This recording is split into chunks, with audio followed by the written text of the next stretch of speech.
Hello everyone, welcome to learn be extra. I am Shivani Chauhan. इस video में हम लोग देखेंगे क्लास 7 साइंस की बुक का चैप्टर 4 हीट का पार्ट 2। इससे पहले हम लोग पार्ट 1 में क्लिनिकल थर्मोमीटर, लेबोरेटरी थर्मोमीटर है ना, इन सब के बारे में देख चुके हैं। और टेम्परेचर क्या होता है, hotness of an object temperature होता है। और फिर हमारा जो क्लिनिकल थर्मोमीटर होता है उसकी रेंज 35 से 42 डिग्री सेल्सियस की होती है। फिर लेबोरेटरी थर्मोमीटर की -10 से लेकर के 110 डिग्री सेल्सियस तक की होती है। फिर कैसे हम लोग टेम्परेचर मेजर करते हैं, मर्करी होती है, केंक होता है, ये सारा हमने पिछले वीडियो में देख लिया है।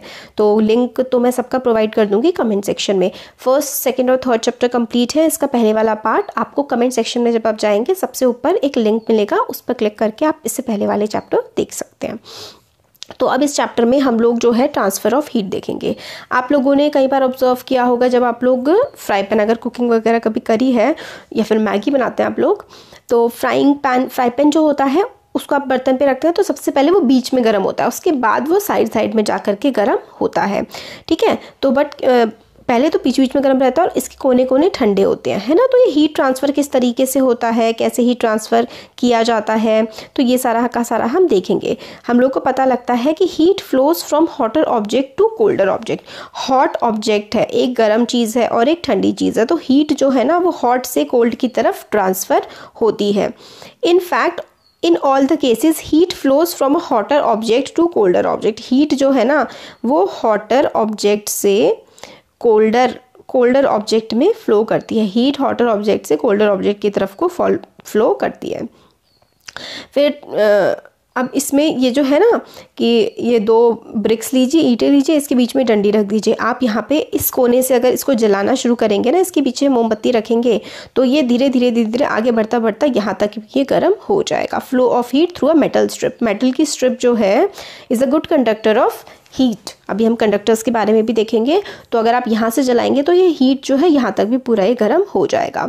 तो एक एंड से दूसरे एंड तक जो है हीट का ट्रांसफ़र होता है। किस प्रोसेस से? इस प्रोसेस को ही हम कंडक्शन कहते हैं।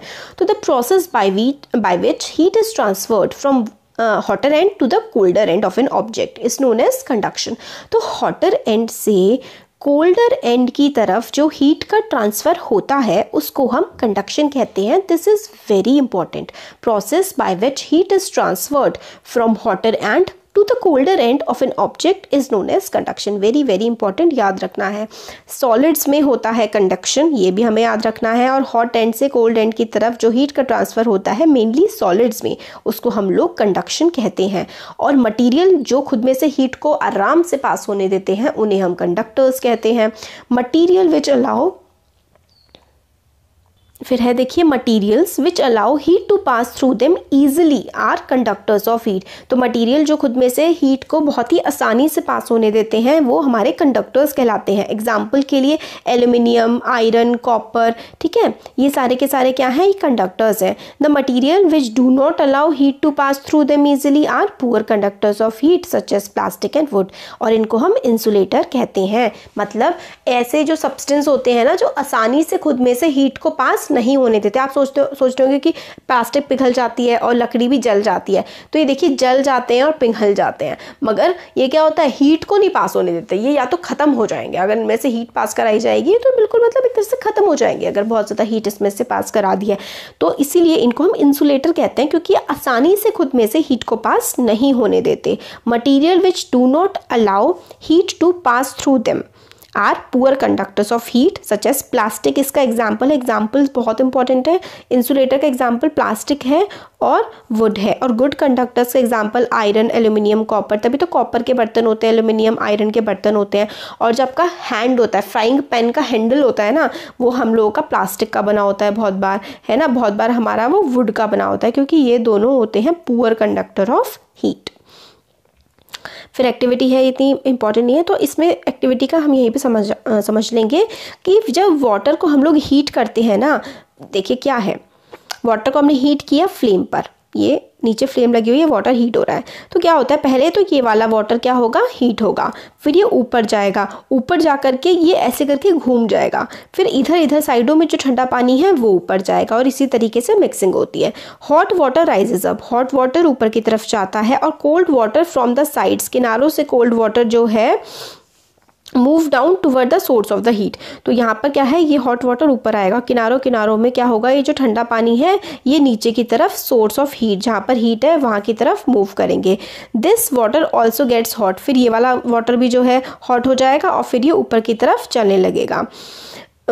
And from sides move down. This process continues till the whole water gets heated. This mode of heat transfer is known as convection. तो ये जो mode of heat transfer होता है ना, इसको convection कहते हैं। कौन सा mode of heat transfer, कि भाई आपने यहाँ पर हीटिंग करी तो ये हीट की वजह से क्या हुआ, ऊपर की तरफ उठ गया, फिर साइड में जो पानी था वो नीचे की तरफ आया, क्योंकि ये साइड में पानी क्या था, ठंडा था, फिर ठंडा पानी फिर से नीचे की तरफ आया और फिर जब ये गर्म हो गया तो ये फिर से ऊपर की तरफ उठ गया। इस तरीके के प्रोसेस को हम लोग कहते हैं कि जब तक पूरा का पूरा पानी गर्म ना हो जाए ये प्रोसेस चलता रहता है, और ये प्रोसेस होता है कन्वेक्शन का, वेरी इंपॉर्टेंट। तो how does heat travel in air, in which go direction smoke go. तो वही बिल्कुल जैसे इसका प्रोसेस पानी का देखा था ना, ऐसे ही पहले नीचे की लेयर्स जो होती है ना हवा की वो गर्म होती है, फिर वो ऊपर पहुंचती है, फिर जो साइड से ठंडी बची होती है वो गर्म वाले एरिया में आ जाती है। इसी तरीके से हीट एयर में भी ट्रांसफर होती है। Air near the heat source get hot and rises. ठीक है, एयर जो होती है हॉट सोर्स के पास वो गर्म होती है और उठ जाती है। एयर फ्रॉम द साइड्स, फिर साइड से एयर जो है, जो यहाँ पे से गर्म हो गई उठ गई, यहाँ पे खाली हो गया, फिर साइड में से जो एयर है वो इसके पास आ जाती है और वो भी गर्म हो जाती है। जब गर्म हो जाती है तो उठ जाती है। इसी तरीके से प्रोसेस चलता है जैसे पानी में चला था, और कन्वेक्शन के प्रोसेस से सारी की सारी चीज़ें गर्म हो जाती हैं। कंडक्शन जो है वो सॉलिड्स में होता है ना, इसमें एक एंड से दूसरे एंड में ट्रैवल करती है हीट। और कन्वेक्शन में क्या होता है, पहले बीच वाला सोर्स हुआ, फिर उसके बाद वो ऊपर उठ गया, फिर साइडों से आई हीट, वो भी साइड से ठंडी चीज़ जो है गर्म होने के लिए आ गई साइडों से, फिर गर्म होके ये भी ऊपर उठ गया, और ऐसे ही प्रोसेस चलता रहता है। इस प्रोसेस को हम लोग कन्वेक्शन कहते हैं। अब कन्वेक्शन से हम लोगों को दो बहुत ही इंपॉर्टेंट चीज़ें मिलती हैं, एक है सी ब्रीज और एक आता है लैंड ब्रीज। ठीक है, तो ये notice that towards the top the air gets heated by convection. Top पे सबसे जो होता है वो कन्वेक्शन के प्रोसेस से हीट कोई भी चीज़ गर्म होती है। Therefore hand above the flame. अब ये देखिए, आप एक जो है हाथ फ्लेम के मोमबत्ती के ऊपर रखिए तो आपको वहाँ पे बहुत ज़्यादा गर्म फील होगा, फिर पहले बीचों बीच गर्म होगा, फिर धीरे धीरे साइडों में भी गर्म होना फील होता स्टार्ट हो जाएगा। ये भी कन्वेक्शन का ही एक एग्जाम्पल होता है। अब पीपल जो हैं, जो लोग कोस्टल एरियाज़ में रहते हैं, कोस्टल एरियाज़ का मतलब है समुद्र के किनारों पर जो लोग रहते हैं ना, वो एक अलग सा ही इंटरेस्टिंग सा फिनोमिना एक्सपीरियंस करते हैं दिन के टाइम में। लैंड जो है, अब हमारे पास ये चीज़ बहुत इंपॉर्टेंट है, बहुत इंपॉर्टेंट है, बहुत एग्जाम में आता है। This is very important. आपने कुछ किया हो ना किया हो उस चैप्टर में, ये ज़रूर अच्छे से करिए। दिन के टाइम में क्या होता है कि लैंड जो है वो पानी से ज़्यादा, देखिए क्या है ना, कोस्टल एरियाज़ का मतलब है यहाँ पर ओशन है एक तरफ, और फिर इधर क्या है, लोगों के घर है, हाउसेस हैं, घर बने हुए हैं बीचेस पे। तो इसमें क्या होता है, दिन के टाइम जो लैंड है ना वो हीट होता है, gets heated faster than water. मतलब ज़मीन ना पानी के कंपैरिजन में जल्दी गर्म हो जाती है दिन के टाइम में। और अब कोई चीज़ गर्म हो गई, अभी हमने देखा था कि कोई चीज़ जब गर्म हो जाती है, स्पेशली हीट हो या वाटर हो, अगर वो गर्म हो जाता है तो वो ऊपर की तरफ उठना शुरू कर देता है। तो जो लैंड है वो गर्म हो गया, तो जो हवा थी उस पर the air over the land becomes hotter and rise up. तो हवा गर्म हो गई, गर्म होने के बाद वो ऊपर की तरफ उठने लगती है। फिर cooler air from the sea rushes towards in the land to takes its place. तो अब यहाँ पे क्या था, सी की जो ठंडी हवा थी और यहाँ से गर्म हवा ऊपर की तरफ उठ गई, तो सी की ठंडी ठंडी जो हवा थी ना, वो यहाँ पे जो खालीपन रह गया था वो सी की हवा करके भर देती है। और क्योंकि ये हवा सी से चली है, इसको हम इसलिए सी ब्रीज कहते हैं। तो the cooler air from the sea rushes in towards the land to takes its place. ठीक है, the warm air from the land moves towards the sea to complete the cycle. This is known as sea breeze. तो यही है कि यहाँ पे land था, ये लैंड था और ये था सी। ठीक है, यहाँ पे क्या था, दिन के टाइम में जब सूरज निकल रहा होता है तो लैंड क्या हो जाता है, हॉट, और सी थोड़ा, आप कोल्ड समझिए, सी थोड़ा ठंडा रहता है। अब हॉट हो गया, गर्म हो गया, तो ज़मीन क्या हो गई, गर्म हो गई। तो इसके ऊपर जो हवा है ना, हवा वो गर्म होने के बाद आपको ये याद रखना है कि हमेशा एयर हीटअप होने के बाद, गर्म होने के बाद वो हल्की हो जाती है और वो ऊपर उठ जाती है। हवा गर्म होने के बाद ऊपर की तरफ उठती है, तो हवा ऊपर की तरफ उठ गई। अब हवा ऊपर उठ गई तो यहाँ तो खाली बच गया। तो ये जो ठंडी हवा थी ना सी के पास, ये यहाँ आ गई, और क्योंकि ये सी से आई है ठंडी हवा, इसीलिए हम इसको सी ब्रीज कहते हैं। और ये साइकिल जो है ना चलती रहती है, इसलिए लैंड जो है वो दिन के टाइम आप समुद्र के किनारे घूमेंगे तो थोड़ी आपको ठंडी ठंडी हवा लगती है। To receive the cooler sea breeze, और ये ठंडी हवा को रिसीव करने के लिए जो कोस्टल एरिया में घर होते हैं ना, वो सी की तरफ मुंह करके खिड़की बना देते हैं। अब रात में ये प्रोसेस जो है वो उल्टा हो जाता है। क्यों? क्योंकि रात में चंदा मामा आ जाते हैं हमारे, वो तो ठंडी देते हैं, तो लैंड जो है ना वो ज़्यादा जल्दी ठंडा हो जाता है एज़ कम्पेयर टू वाटर, क्योंकि गर्म भी जल्दी होता है लैंड और ठंडा भी होता है। तो अब वाटर ज़्यादा गर्म है तो इसमें क्या होगा, हवा ऊपर की तरफ चढ़ेगी, फिर गर्म हवा ऊपर उठती है, फिर लैंड की जो ठंडी ठंडी हवा है वो यहाँ पर पहुँच जाएगी। अब क्योंकि लैंड से वाटर की तरफ हवा बह रही है, इसको हम लोग लैंड ब्रीज कहते हैं, क्योंकि लैंड से लैंड ठंडा हो गया, यहाँ पे हवा ऊपर नहीं उठ रही है बट वाटर गर्म है, इसकी हवा ऊपर उठेगी और एक खाली सी जगह बन जाएगी। तो लैंड ब्रीज होती है movement of wind from land to water. ठीक है, लैंड से वाटर, लैंड से जो है वाटर की तरफ जो एयर का मूवमेंट होता है उसको हम लोग लैंड ब्रीज कहते हैं। लैंड ब्रीज क्यों? क्योंकि लैंड से वाटर की या फिर ओशन की तरफ जा रही है ब्रीज या फिर हवा, उसको हम लोग लैंड ब्रीज कहते हैं। फिर वही है कि जब हम लोग बाहर की तरफ निकलते हैं सन में तो हम लोग को गर्मी लगती है। Why does heat from sun reach us? How? अब देखिए हम लोग जब बाहर निकलते हैं, ये भी बहुत इंपॉर्टेंट है। अब हम लोग इसमें रेडिएशन भी एक प्रोसेस होता है, इसका कॉन्सेप्ट समझेंगे। अब हम लोगों को इससे पहले पता लगा कि कंडक्शन हो गया, चाहे कंडक्शन हो चाहे कन्वेक्शन हो, कंडक्शन और कन्वेक्शन हो, they require a medium. Conduction और कन्वेक्शन को ना एक मीडियम की ज़रूरत होती है, जैसे कि एयर हो गया, वाटर हो गया, कुछ भी हो, या फिर सॉलिड हो गया, इन लोगों को मीडियम की ज़रूरत पड़ती है। मीडियम मतलब ऐसी कोई चीज़ चाहिए होती है जिसमें से ये पास कर पाए। बट रेडिएशन ऐसी चीज़ है जिसको किसी मीडियम की, ये तो हमने लैंड ब्रीज, डे टाइम समुंदर से घरों की तरफ आवाज आती है और रात में घरों से समुंदर की तरफ आवाज आती है, यही लैंड ब्रीज और सी ब्रीज होता है, इसका एग्जांपल है। तो सन से जो हीट रेज आ रही होती है ना, वो पता क्या होता है, हमें लग रहा है कि यहाँ पे हमारे आसपास तो हवा है, बट अर्थ के ऊपर जो एटमॉस्फेयर है, ऊपर जाते सन के पास ना स्पेस में कोई भी हवा नहीं है, no air in the space में हवा नहीं है, बट हम लोगों के पास सूरज की रोशनी पहुंच रही है, तो इस प्रोसेस को हम रेडिएशन कहते हैं। तो उसका देखिए, the transfer of heat bye radiation does not require any medium. Transfer radiation से जब हो रहा होता है हीट का, तो किसी मीडियम की जरूरत नहीं होती। It can tech space what ever a medium is present और नॉट, चाहे प्रेजेंट हो मीडियम, चाहे मीडियम ना प्रेजेंट हो, बट जो हवा है ना वो तो एयर आराम से ट्रेवल कर सकती है रेडिएशन की हेल्प से।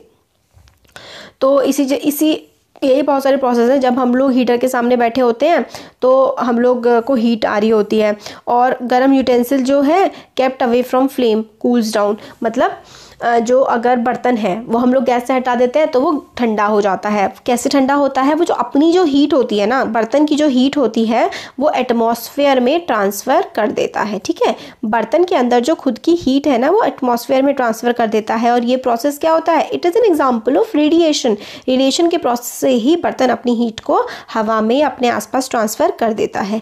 सारी की सारी हॉट बॉडीज़ जो है ना वो हीट रेडिएट करती हैं, जितनी भी गर्म बॉडी हैं वो हीट रेडिएट करती हैं, अपनी हीट निकाल करके वो एटमॉस्फेयर में फैला देती हैं।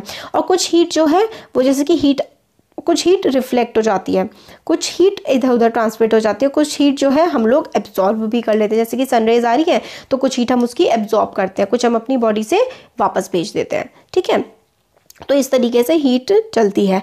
अब kinds of clothes we wear in summer, तो बहुत सिंपल है। समर के टाइम में हम लोग कॉटन के क्लोथ्स क्यों पहनते हैं? क्योंकि कॉटन जो है वो हीट को एब्जॉर्ब नहीं करता है, कॉटन। और हम लोग समर में क्या करते हैं, समर के टाइम में हम लोग डार्क कलर क्लोथ नहीं पहनते हैं। डार्क कलर क्लोथ जो हैं वो ज़्यादा हीट को एब्जॉर्ब करते हैं। जो गहरे रंग के कपड़े होते हैं जैसे black, dark brown, dark purple, है ना, ये सारे के सारे जो होते हैं ना, डार्क सरफेस जो होता है वो absorb more heat and therefore we feel comfortable with dark colour clothes in winter. इसलिए हम लोग डार्क कलर के क्लोथ सर्दियों में पहनते हैं क्योंकि वो हीट को एब्जॉर्ब करता है, और लाइट कलर के क्लोथ्स हम लोग समर्स में पहनते हैं क्योंकि वो हीट को रिफ्लेक्ट करता है। Light coloured clothes reflect most. Reflect का मतलब होता है आपके पास हीट आई और आपने वापस भेज दी, रिफ्लेक्ट का ये मतलब होता है। डार्क कलर क्लोथ्स जो है वो एब्जॉर्ब कर लेते हैं, हीट आई अपने पास ही रख लेंगे, बट लाइट कलर के क्लोथ्स वापस भेज देंगे, रिफ्लेक्ट कर देंगे। इसलिए गर्मियों में हम लोग लाइट कलर के क्लोथ्स पहनते हैं ताकि हीट को हम एब्जॉर्ब ना करें। वूलन क्लोथ्स जो है ना वो हम लोगों को वार्म रखते हैं क्योंकि वूल जो है ना वो अपने अंदर हीट को ट्रैप कर लेता है। मतलब हीट एयर आई, ठीक है, वो वूल्स के बीच में गर्म हो गई और उसने खुद को इसके अंदर ही रख लिया, वापस नहीं भेजा। तो this air prevents the flow of heat from our body to the cold surroundings. तो जो वूल होता है ना वो पुअर कंडक्टर ऑफ हीट होता है। एयर जो कि फूल के फाइबर्स के बीच में ट्रैप हो जाती है ना, वो हम लोगों को क्या करती है, अंदर ही रखती है। मतलब हमारी बॉडी की हीट जो है वो सराउंडिंग में नहीं जाती। इसकी वजह से हम लोग क्या करते हैं, इसीलिए हम लोग काफ़ी मोटी लेयर्स के ब्लैंकेट यूज़ करते हैं। हम लोग 2 पतले पतले ब्लैंकेट यूज़ करेंगे तो हमारी बॉडी से एयर यहाँ जाएगी, फिर यहाँ फंसेगी, फिर यहाँ जाएगी, है ना, तो इसकी वजह से हम लोग को ठंड लगेगी। बट अगर एक मोटा सा एक ब्लैंकेट होगा ना तो एयर बीच में फंसी रह जाएगी और मतलब हमारी बॉडी की हीट बाहर ट्रैवल नहीं करेगी, तो हम लोगों को गर्म फील होगा। ये चैप्टर हमारा कंप्लीट हो गया है और इसके कमेंट सेक्शन में जब आप लोग जाएंगे तो मैं प्लेलिस्ट प्रोवाइड कर दूंगी। उस प्लेलिस्ट में आपको स्टार्टिंग के मतलब सारे के सारे चैप्टर्स आपको मिल जाएंगे जितने भी बनाए हुए हैं। तो कैसा लगा वीडियो ज़रूर बताइए, अच्छा लगा तो लाइक करिए, चैनल को सब्सक्राइब करिए, फ्रेंड्स के साथ भी शेयर करिए। Thank you.